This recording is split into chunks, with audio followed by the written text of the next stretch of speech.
как справиться с переживаниями перед своим днем рождения. Прямо грусть накатывает. Это исполняется 32 года. Да раньше такого не было.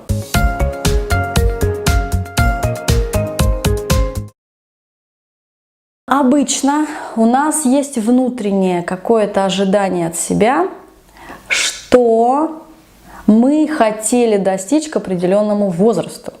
Например, к 28 или к 32 у меня должен быть ребенок, а может быть 2. Дом, любимая работа, отличный муж, допустим. То есть какая-то картинка. Чем картинка жестче, и чем жестче несоответствие этой картинки, тем нам хуже. У нас, как бы, знаете, опять такой, как же так, мне же уже 32, а у меня же там либо работа не очень люблю, либо ребенка нет, либо дома нет, либо и очень тот муж, да? То есть вот это вот история. Поэтому, девушки, нужно работать с ожиданиями от себя, да? Порастите себя и позвольте себе просто жить. Потому что, знаете, вот этот стандарт, который в нас заложен, типа жизнь удалась, что обязательно правильно так. Но ведь это глупость, понимаете? Знаете, ну, вспоминается этот анекдот, который старинный, вообще очень старый, но я его очень люблю, про стакан воды. Вот я вам сейчас расскажу, да, когда двое встречаются, значит, одноклассники, два, там, им уже лет по 45, он говорит, ну что, как твои дела, как ты живешь? Он говорит, да все хорошо, вот отработаю, там, все прекрасно, путешествую. А как вот семья, дети? Он говорит, ну, ты знаешь, я один. Как же так? То умирать будешь, даже глотка воды подать некому, да? Тут, значит, женился, его, значит, на смертном одре, у него, значит, много детей, внуки, значит, там на каком-то велосипедике катаются, значит, все вот встали около него, смотрят, и он вздохнул и думает, боже мой, а пить-то не хочется.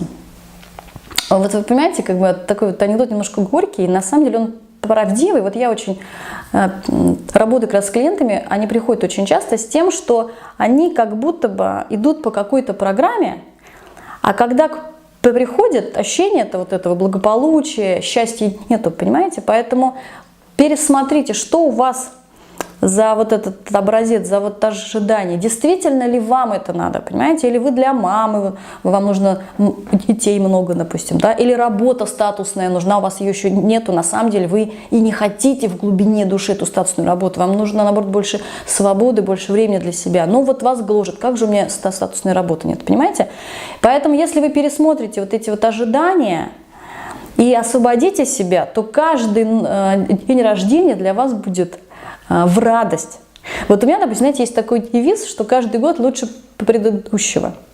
И я очень верю, так и прям ощущаю, что где-то мой вот расцвет будет годам к 50. Вот, поэтому это на самом деле зависит от того, что вы ожидаете и как вы к этому идете. Поэтому освободите себя и вот разрешите себе просто жить. И тогда каждый день рождения, это будет просто день рождения, просто день, который вы можете провести с друзьями, с семьей, одна, так, как вы пожелаете. Прямо сейчас под этим видео есть ссылка, переходите и скачивайте мою книгу, она бесплатная, книга «Отношения с мужчинами. Собери свои пазлы». Когда вы прочтете вот эту книгу, у вас соберется общая картина ваших отношений с мужчиной, и вам будет все ясно и понятно.